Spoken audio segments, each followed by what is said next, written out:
or wait until the end. And also I can ask John and Ushma some questions that you guys may have. So today we're going to be talking about tour guides and apps with John Rodman, who is with Preservation Society of Newport County, and Ushma Shah. I said that wrong, sorry, Ushma, of Action Data Systems. And I'm going to turn it over for you guys to start the presentation. I would also like to thank Museum Trek for sponsoring today's lunch. Well, good afternoon, everybody. John Rodman here, and Ushma Shah is with us. And I think I want to start by thanking our sponsor and appreciating that, and thanking all of you who are listening in either in real time or on the playback later. We have had a bit of a pilgrimage on apps here at the Preservation Society. We have had every concept for an app under the sun pitched to us over the last few years, and frankly have been waiting very patiently until we had the right opportunity arrive at our door. And what we have been working with is the understanding that apps are not a silver bullet, and the actual way you use an app is going to vary from one museum to another and one setting to another. The Preservation Society, most people think of us as very big, and yes, we do have buildings that get between 100,000 and 400,000 admissions a year, but we also have buildings that get 5,000 admissions a year. So what we found ourselves with the opportunity to do when we started looking at all of this was to actually evaluate something that could work in our 400,000 admission house and our 5,000 admission house. And right now, the apps that we have are in use at our larger buildings because those are the ones that are open this time of year. But we are evaluating them for smaller properties. One of the things that Ushma and her brother Adam and her dad Snehal said to us early on in our preliminary conversation was that the Preservation Society was sufficiently complex an institution that if you could devise an app that would work here, you could probably devise an app that could be customized for anybody. And I think, Ushma, you might want to take just a second to talk a little bit about what your point of view was when you all approached us with this project. Thanks, John. So I'm Ushma from Action Data Systems. We approached John and the Preservation Society last year, maybe even a little earlier than that, because we wanted to understand what their needs were and what we could do for them. It's pretty difficult, as John said, to have a solution that works for all types of museums all across the board, museums that are entirely indoors, maybe towns or cities that are looking for an entirely outdoor solution. Maybe there's a historic house that doesn't get any Wi-Fi or cell signal inside, and a host of other other issues, both technical and strategic like that. And we wanted to understand where the Preservation Society was and what we could do based on our past experience to help them out and to do something for them and with them. We've had a lot of experience in the software industry outside of building mobile apps. So the team behind Action Data Systems has been together for 30 years, has been working in different facets within the software industry, HR, payroll, timesheets, industrial automation, and it's a pretty broad range of activities.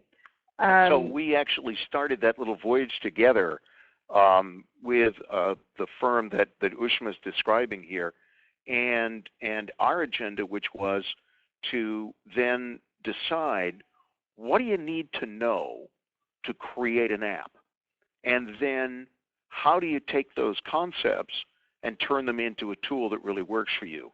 So a lot of what we're going to talk about today is the learning that the Preservation Society's done, and the way that you can take the underlying concepts behind the fundamentals of digital technology and apply them to your museum setting. And so you look at the slide we have right now, and we were confronted with the aging of our audio tour equipment. We give every visitor some sort of a mediated experience.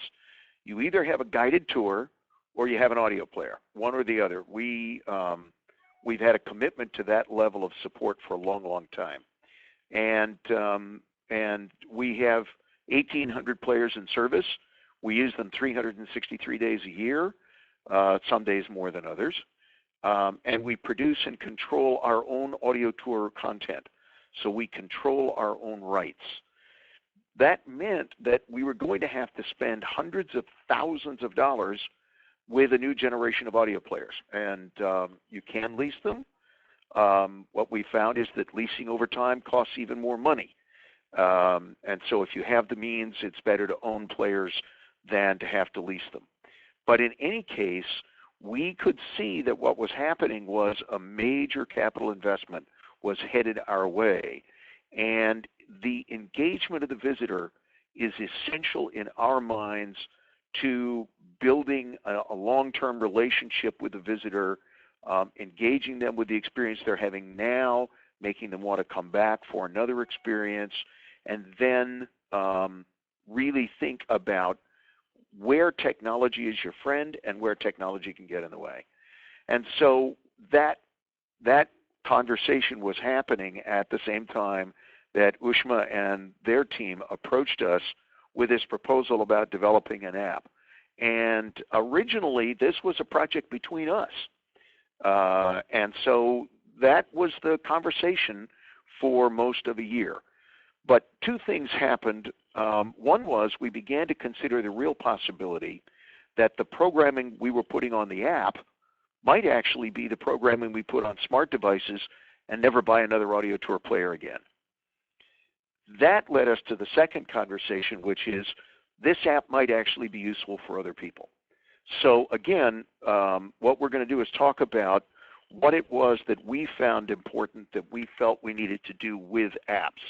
And so this issue about controlling our own rights is really important. Our audio program, all of our imagery, all of our video was created by either studios or producers whom we paid so that we own the rights. And that's really important. And I urge people that are venturing into or getting involved with audio tours, video productions, be sure you have really competent people working on your intellectual property and not getting tangled up in contracts where someone else controls some part of your rights for your intellectual property. So as I said, we found ourselves in a situation where $500,000 was going to go out the door if we just went ahead and bought some more audio players. And so the idea of having a downloadable app that could have much more benefit than just an audio tour program is what we set out to design. So we're thinking now about a tool that can have some interpretive content about the houses, can have some navigation capability, just in terms of getting people to find their way to the property here, that we can offer a digital device that you can take out of the Apple Store or any place you download your apps from, and use that to begin your experience with the Preservation Society before you even actually arrive. Then we said, what else can we do? Well, among other things, audio players tend to accommodate themselves only to tours that are very easily done in a confined and defined space. An app can be programmed to literally take people where you want to take them in the way you want to take them. And that opens up opportunities for interpretation that you don't even think about when you're just captive to an audio tour player. And so the app can become almost more like a live guide than it has been in the past. And so that's one of the big things you think about when you start thinking about the things you can do with an app. Obviously, an app allows you to do some interactive things. So certainly one of the things you can do as people are experiencing the tour is talk to them about how your museum is supported. And if your museum is or isn't supported by admissions, you do want to talk to them about the opportunity to donate. And obviously that's something that can be put in different places in the app. In our case, it's at the very end. But there are ways to include that information as you go through the program so that if there is something that someone is seeing, let's say your app includes a look at a restoration project for which you are still fundraising, it is perfectly reasonable to make the person aware who's taking the tour that this restoration work that you're seeing needs financial support. And I think that's an important way that you can communicate the projects you're working on and the things you're fundraising for, and also build the attitude that this is a fundraising supported project. Likewise, if you've got corporate sponsors, you can give those make it possible people the opportunity to communicate with your visitors. You can do it at the beginning of a tour by identifying the tour as being sponsored by, or at the end of a tour. You can also connect people on the app with the opportunity to shop in your gift shop or to purchase things online if you have an online store. Our online presence is actually not identified as the museum store of the Preservation Society. Our online presence is called newportstyle.net. And so the app is a way to connect people with that whole different kind of visitor experience. And then again, the other thing that you can do is you can introduce a situation where people can be made aware of other tour experiences you offer. For example, we have 2 outdoor gardens and a total of 88 acres of arboretum that are part of the Preservation Society. And those arboretum tours still have to be created, but we're going to get into the arboretum tour area as part of what we do with the app. So the app creates all of these remarkable new opportunities. And one of the things that we didn't have to go through here was a major front-end cost. And that is one of the things that I think is important to be aware of. Somebody who comes to you and says, I want you to pay me $100,000, or I want you to pay me $10,000 up front, and I'll create an app for you, is, I think, a very, very tough place to be.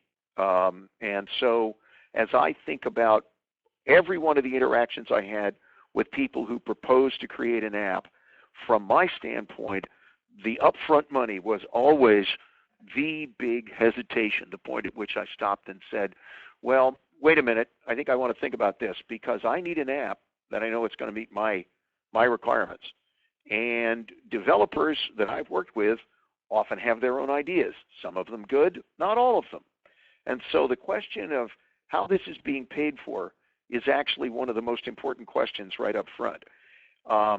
But what I want to do, I think, is take the conversation away from the theoretical at this point down to the practical. And we have a video that shows the use of the app.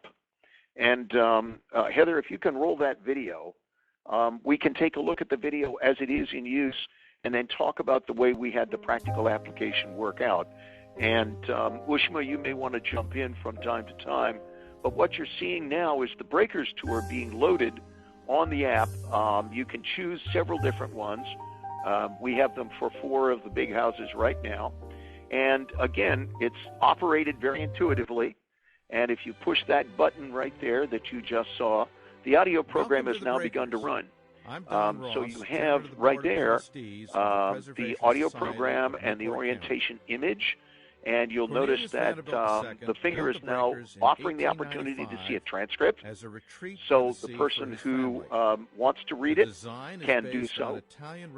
Take a look at the very top, by the way. You'll notice Donate Today is up there, and that will stay there fairly continuously. You can see other activities that are possible. You invite people to share their experience, and they're able to do that as they go. And one of the things you'll notice here is that we actually number the sequence so that we allow people to be able to navigate by the numbering. In a moment, we're going to show you that there's a floor plan. One of the other things we've done is we've created a zoomable function so that, for example, the picture you're looking at, there's life-size statuary in that room, but it's almost 2 stories above you. So we create the zoomable feature so people can see things much closer that are actually in the room. We also provide additional information. So there are places where you can hear an additional piece of information for part of the tour that you're on. Those are numbered in such a way that they are clearly between 2 places on the main tour. And what this does is it allows a visitor to take the main tour and go through the house relatively quickly, or it allows the visitor to learn a great deal more and spend more time doing it.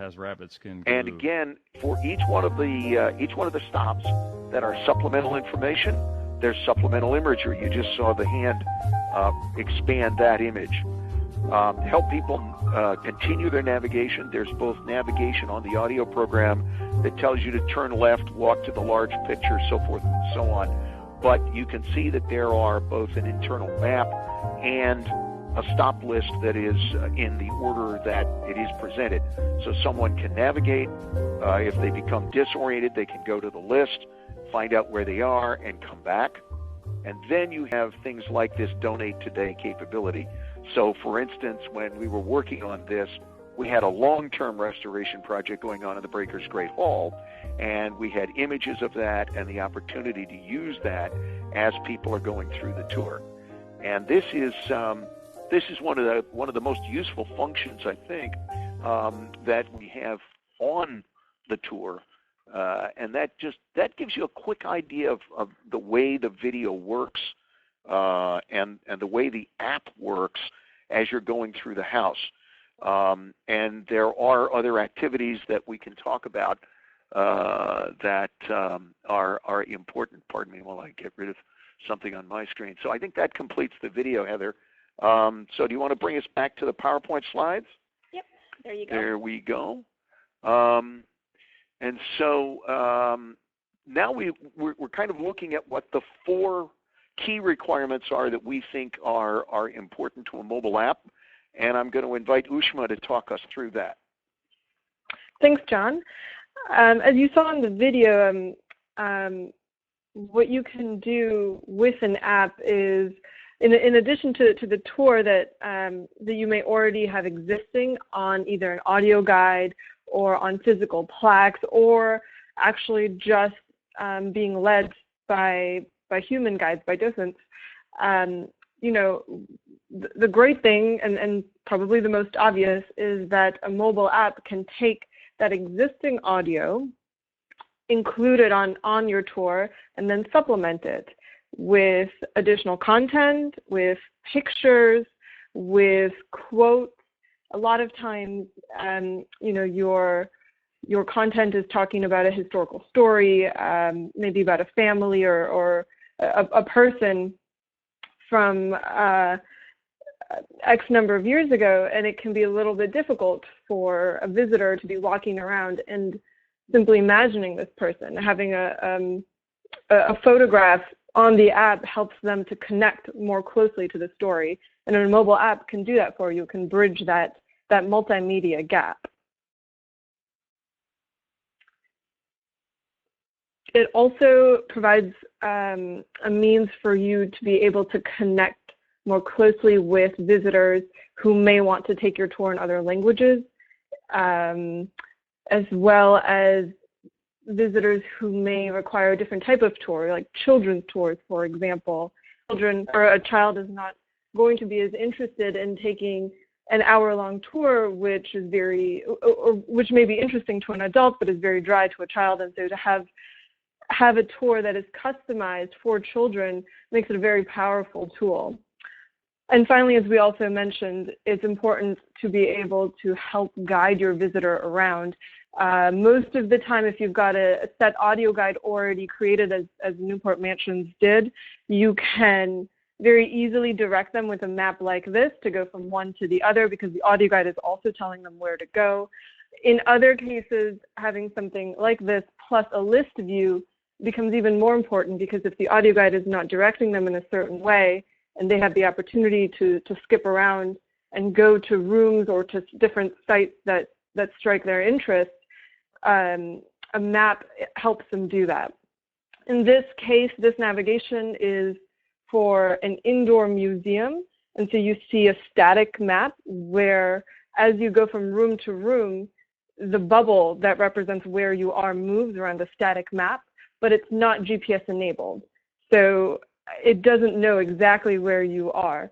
For a tour that's outdoors, so for example, when we start rolling out the garden tours that John talked about earlier, those will be enabled with a live GPS map. So imagine instead of what you're seeing here, you'd see something that looks more like Google Maps, where the person is a little blue dot, and as they move around from point of interest to point of interest on the garden path, they would approach different pins, just as you would on Google Maps as you go from, if you use Google Maps for directions, if you go from point A, home, to point B, work, as you approach the second pin, the map on the app would reflect that same type of view as you walk around.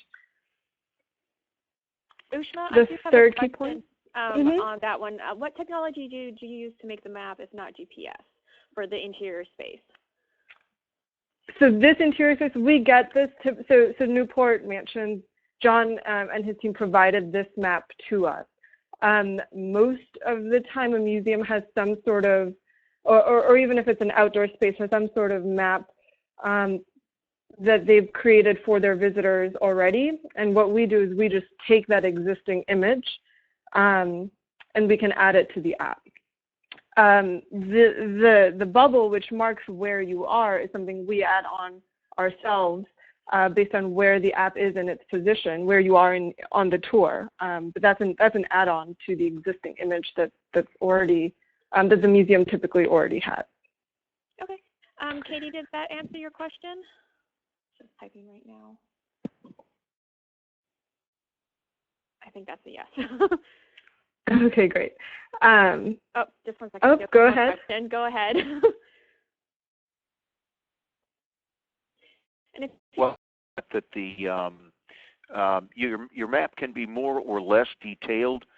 These happen to be historical pieces of work which were created in the 1930s, and many historic sites have them available to them. They're also captured in the Library of Congress. So your house, your historic house or historic building, if that's what you have, may have one of these maps sitting in the Library of Congress. Thanks. Yeah, thanks, John. I didn't know that. Katie, to go back to your question, so we add the orange bubble onto each image, and the answer is yes. So if the visitor is in, the kitchen, the bubble will show up in the kitchen. When they move to the dining room, the bubble moves to the dining room on that next slide as they go from one screen or one tour stop to the next.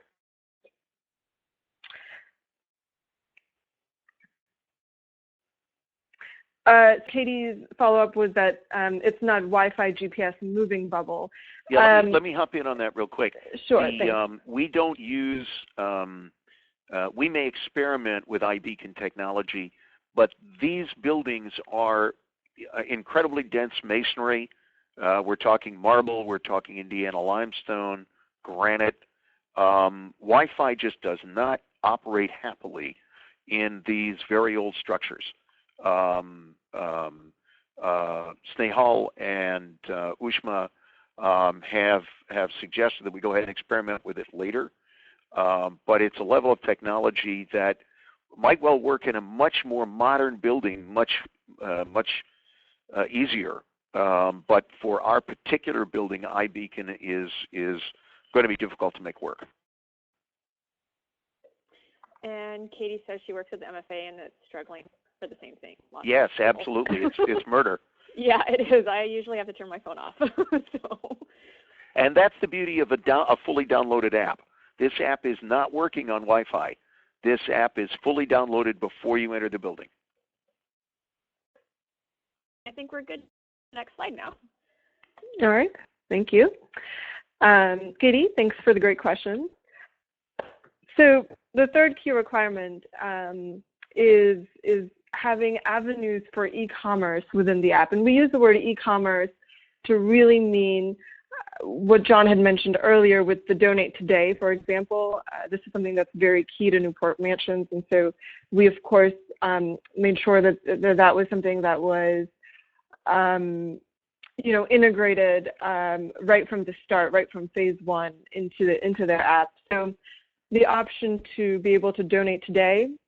Additional types of e-commerce are, for example, the option to be able to buy tickets from the app, the ability to access the gift store from the app and to be able to purchase gifts within the app. That's another example of how that works. If there are no questions on this sometimes gets the most questions. If there are no questions on this is a very key part of what a mobile app should be able to do for your museum. We find that it's one thing to have an app to be able to engage your visitors better, but it's to be able to take it to that next step and really integrate it into your existing operation and to make it truly yours. I really want to underscore that point. If you go back, the listeners who are with us and look at the video, that video of the app that you saw being operated is very organic to our look and feel. We're being a little cute with some of the graphics we've got here on these slides.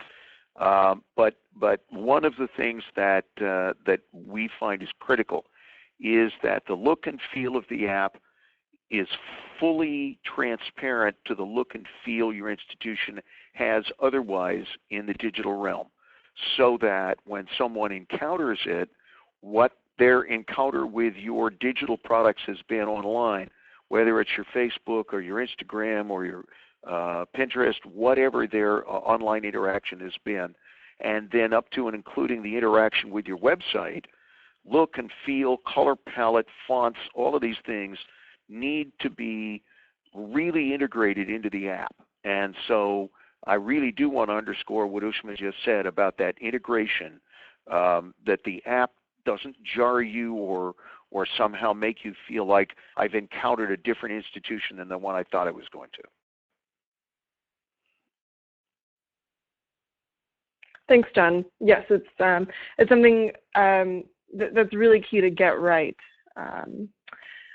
Now, what we can do in addition to these three types of e-commerce is also integrate sponsors, so local vendors. This image there, that's just an example of what something like that could look like. So if there was a local coffee shop, a local jewelry store, or a vendor that you work with often or want to develop a stronger relationship with, they can be a part of your mobile app as well. And there are many different ways in which to incorporate them into it. One is to have this type of example pop up, but another is to actually give them a space on the tour itself. Mm-hmm. So as a visitor may move from one tour stop to the next, they can encounter as its own tour stop a message from your local vendor. And it certainly doesn't have to be something that is an advertisement or something that breaks the flow of your tour. It can be something that's integrated very nicely into your story. So if you are a town that is looking to create a tour guide, as a visitor, for example, moves from spot one to spot two, if they're walking down Main Street and they'd like to stop, at the coffee shop on the left, it could be integrated more seamlessly into your app in that sense. with Newport, we're at a different stage with that, and of course, it's an entirely indoor tour. So it's different for everyone, but it's just important to note that there are many different types of options when it comes to this. It's also key to integrate analytics. So everyone's talking about Google Analytics these days and what it can do for you. And a mobile app is gathering that information on your visitors for you in the background, no matter what. So you can learn a lot about which stops people like the most on your guide. So you may be discovering that stop 14, which is about this. There's a really cool story about about a room or a certain family. That stop is the most popular. A lot of people are listening to it from beginning to end. People go back to it. Stuff like that is a great, having that knowledge is wonderful for you to be able to then go back to the rest of your tour and improve it in that same way, or when you're creating new tours, to take those learnings and apply them. And so there are a lot of different, and that's just one example of analytics specifically for visitor experience. You could get analytics on all sorts of things, including some additional data on your visitors as well. Nothing that would break any privacy laws, but just the right sort of data to be able to help you to improve the experience that you give to your visitors. And then finally, social media integration. This is really key. It's it's getting your visitors to market you themselves. So an app can very easily integrate with social media, even if you don't have Wi-Fi or cell signal. There are ways where sometimes it's more limited and sometimes there are more options, but there are always ways with which to integrate with social media so that either before or after the tour or during the tour, your visitors can use it. And it's something that especially young visitors these days are doing all the time anyway, right? So it's great to be able to have a venue with which to take advantage of that. If I can hop in for a second, Ushma, one of the things we're doing is we've had some very complex intellectual property issues over the years with donated objects, works of art that were never copyrighted, so forth and so on.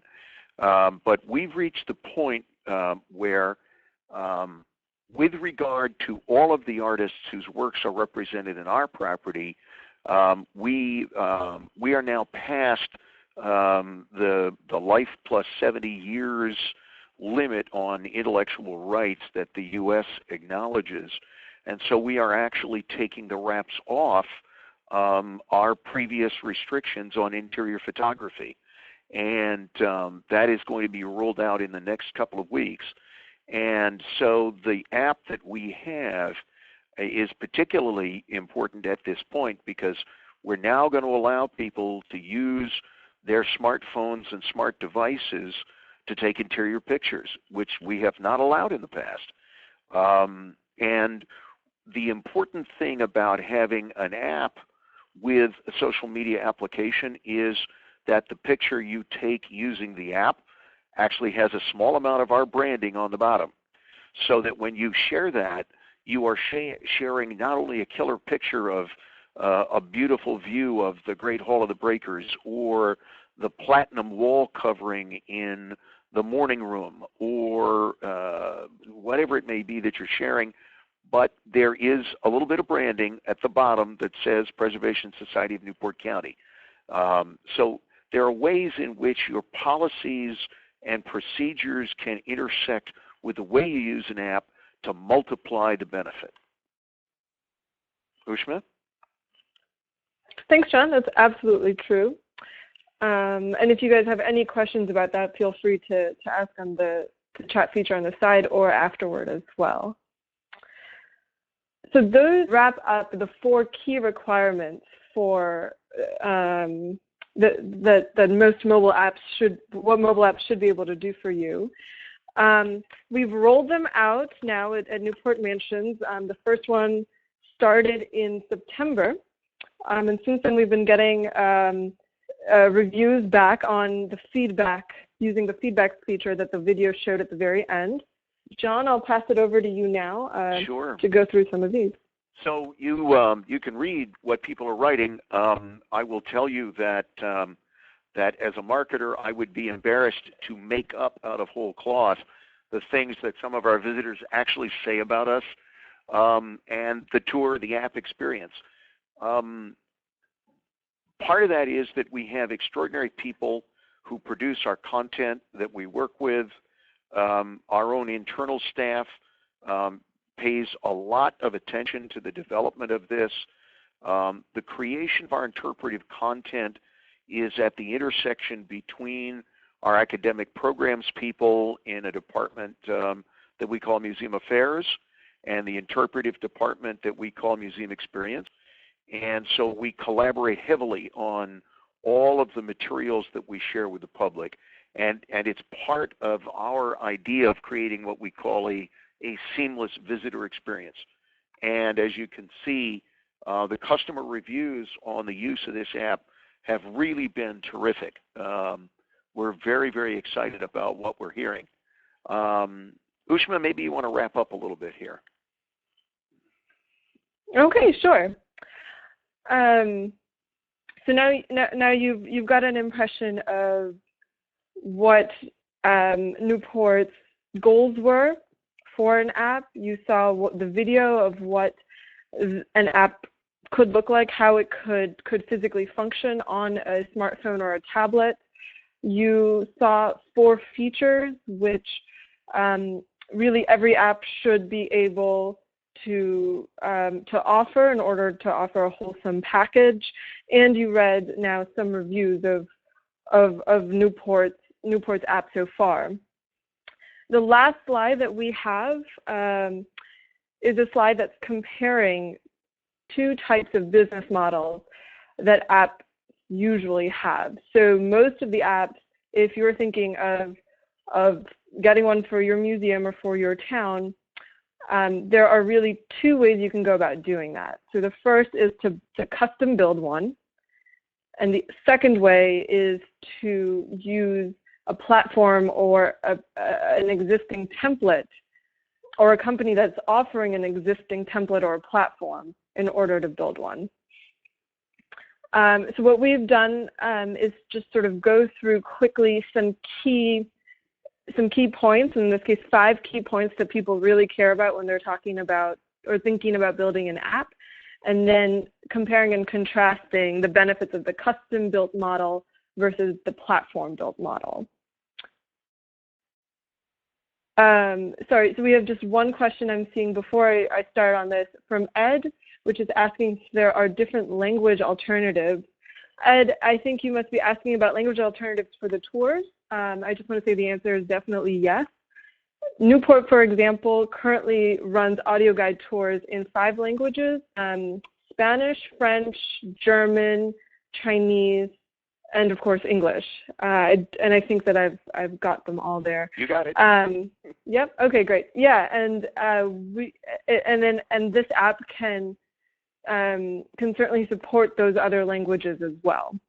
And you can also move beyond English in the text, so you can actually present people with your text in the language.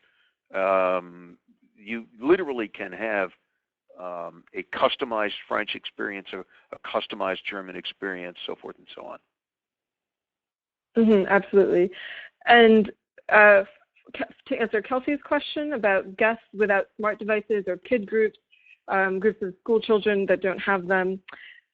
For guests without smart devices, currently what Newport's done so far is to continue to offer audio players as an alternative. But of course, it's certainly easy once you have a pre-built app to take that next step to upgrade your hardware, or if you're not offering any hardware currently, to start offering some hardware rentals or offer some hardware for free, which are tablets. So smart tablets, iPads, or Android tablets with the app preloaded onto them to your visitors who don't have smartphones or don't have a data plan or don't want to download the app for whatever reason. Let me hop in here. I see we've got another question before we get to it, the whole trick about customization and thinking about the different kinds of users. Part of the solution for us is based on what I said at the very beginning, that we have a commitment to a certain kind of visitor experience, where we don't have an unmediated visitor experience. So for young people, we literally have what we call a family tour, which is literally a young person's tour. The amount of content you create is the amount of content you can put on an app. So to actually go to the next question here, which is about cost, we invest heavily in the quality and the kinds of visitor content we have. So multiple languages, yeah, we had to invest in multiple languages. Youth tours, yes, we had to invest in youth tours. Many of these are things you would do if you have audio players. So in our case, anybody who uses antenna audio players will recognize the architecture that you saw on our player. That very much resembles what an antenna audio tour works like. We produced our own tours, so we own that content. And so we were able to customize the product that Ushma and Snehal and the company created for us to fit that particular application. That level of customization is available, and Ushma, you should talk about that. Sorry, I was on mute. Yes, thanks. So let's get that slide right now. So let's start. I know that, Elizabeth, your question sort of is addressing the last row there about low cost, but let's start from the top and talk about the differences just in look between what you'd get with a custom model and a platform-based model. So typically with a custom model, you're going to be able to design that app yourself. It'll have that perfect layout that you want, the perfect design that you want. It'll have your logo, your colors, your the structural flow from page to page, just as you'd like it. A custom built model can of course do all of that because it's custom built for you. A platform-based model can't necessarily do all of those things. So if you've got some very kind of specific ideas for how an app should flow from page to page, and that fundamental structure is different than what that business is already offering as its template or its several templates. If it's different from all of those, there would have to be some adjustment. But on a more sort of physical viewer experience level, even template-based and platform-based apps can still create a look of customization on their app, on the app that they build for you. So they can still use your brand, use your colors, use your font. And when it's published to the App Store, for example, it can be published under your name, even if it isn't a template app. So that brings us to the second row, which is, can it be downloaded from the Apple and Android app stores under your own brand name? And that's the answer for that for both custom built and for platform-based models can be a yes. For custom build, certainly, but for platform build as well. Sometimes, in some cases, some companies will have your visitors download their own app, and from within that app, they would download your specific tour.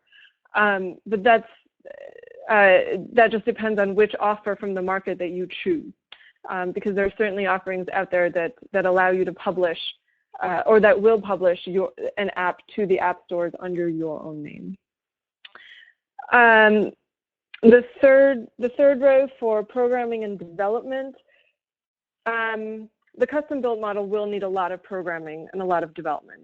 And so this ties into what we're going to talk about later with the cost.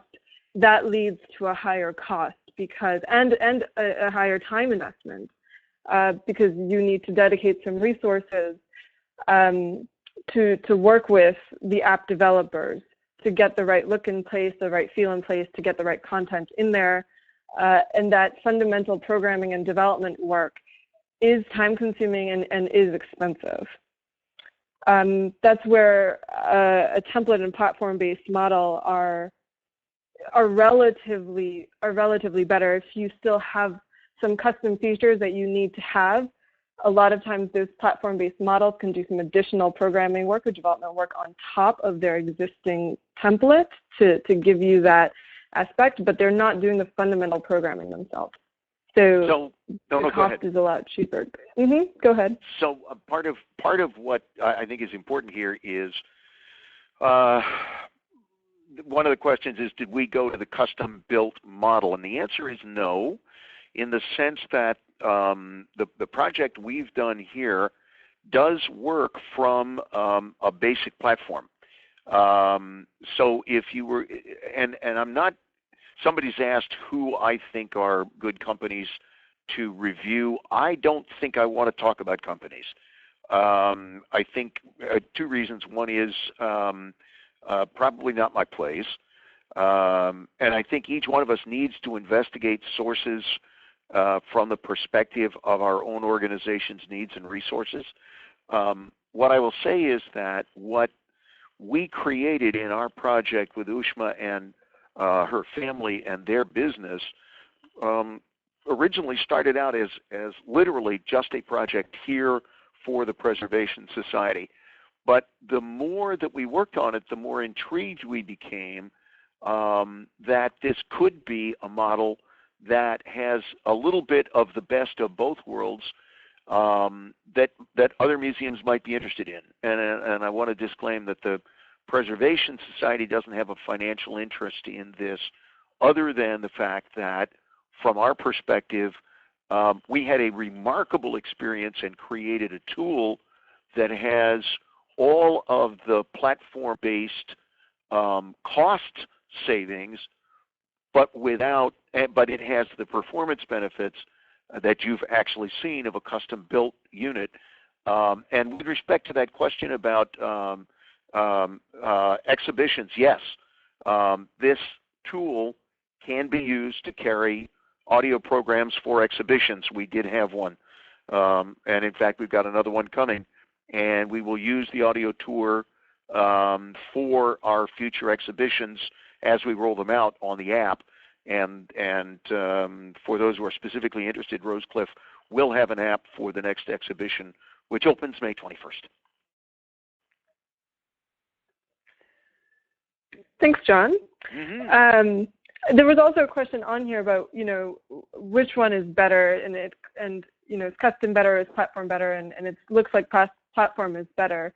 And the answer that it's not always the case. It depends on your museum. Oftentimes a platform-based model, just because it can, depending on what that platform is it can do a lot of what a custom-built app can do anyway, as long as there's collaboration between the app development company and the museum.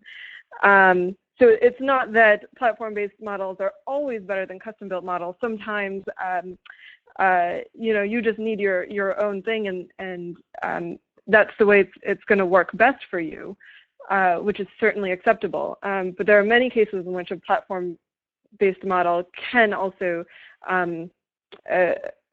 can be the better deal, especially if cost and time and resources are a primary concern.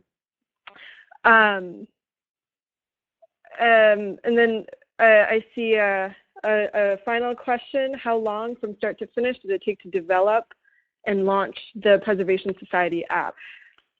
That one was, I'm going to answer that, I think, in two pieces. It took us probably about 6 months to develop the Elms app. but from there, the Breakers app has taken us a little over 6 weeks because we were starting with an absolutely blank page when we started with the Elms, and we also proceeded fairly carefully. Not that other people wouldn't, but I think we were probably even more glacial, shall we say, in getting ourselves going with the proposal, because it came to us unbidden, shall I say. I mean, literally, the proposal came from Ushma and her brother Adam, and grew from there. And literally, we found ourselves with something that we rather thought other museums might find useful, and so we're only kind of sharing on that basis. The amount of time, again, that you have will depend on what you have for pre-existing tools. So if you have audio content from an audio tour whose rights you already own, then it is much simpler to move forward into the app. If you have to create audio content, then you have more time investment.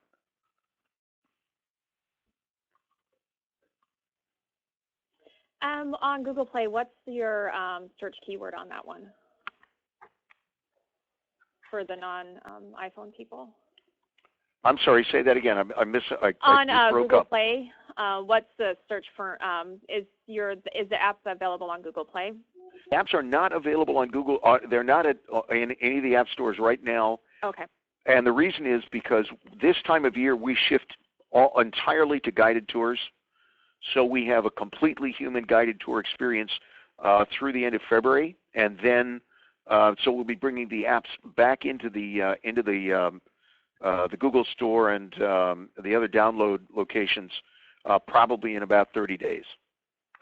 And let me add something here as well. If someone wants to just sort of look at a demo of what it could look like, not necessarily the Newport one, then you can look for Action Show, both in the Apple and the Android stores, and download what we call like a generic test app, and that can kind of just walk you through a look and feel that's similar to what you saw in the video, but it's solely for sort of testing and demo purposes.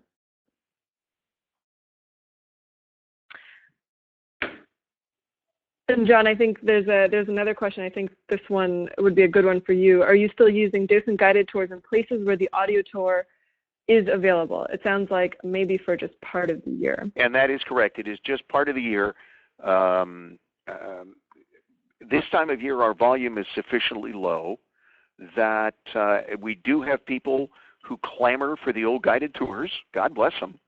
And so we use the opportunity this time of year where we have the Breakers, Elms, and Marble House open 7 days a week, but the volume is low enough that the average tour size is 6, 7, 8, 9 people, and so it's just that much easier to put all the technology away.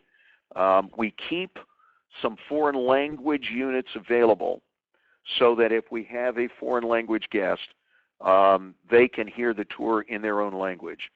And so it's a bit of a hybrid, but again, the volume is so low that the audio tour customer and the guided tour customer are not stepping on each other where there's a live voice in one and somebody else listening on headphones. But the underlying question is correct. You really can't mix them.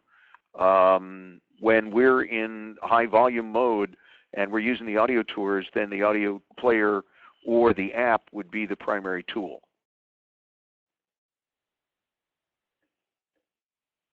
So will you be changing the content for the Christmas holiday tours? We don't actually modify the audio tour for the Christmas tours because many of the Christmas decorations have some interpretation to them. In fact, houses did not celebrate Christmas because these are the summer cottages of Newport.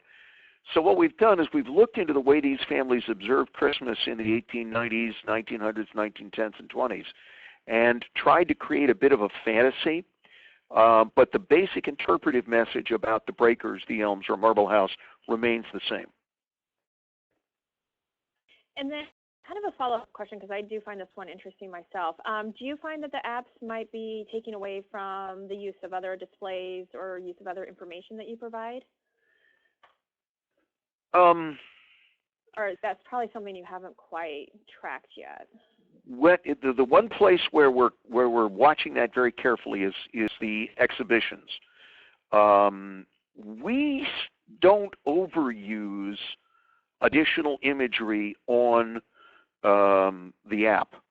Additional imagery could distract. Where we're in a total immersion experience in an historic house, it's not like either a science exhibit or an art exhibit where there is one piece of art and there is a reference to another piece of art that this museum doesn't own but could show on a smart device. We don't encounter that as often, so that's not a problem we run up against, but it could be for other institutions, and you have to make your own kind of very informed kind of decisions on that. Okay. Anybody else have any other questions? It is coming up on 1 o'clock.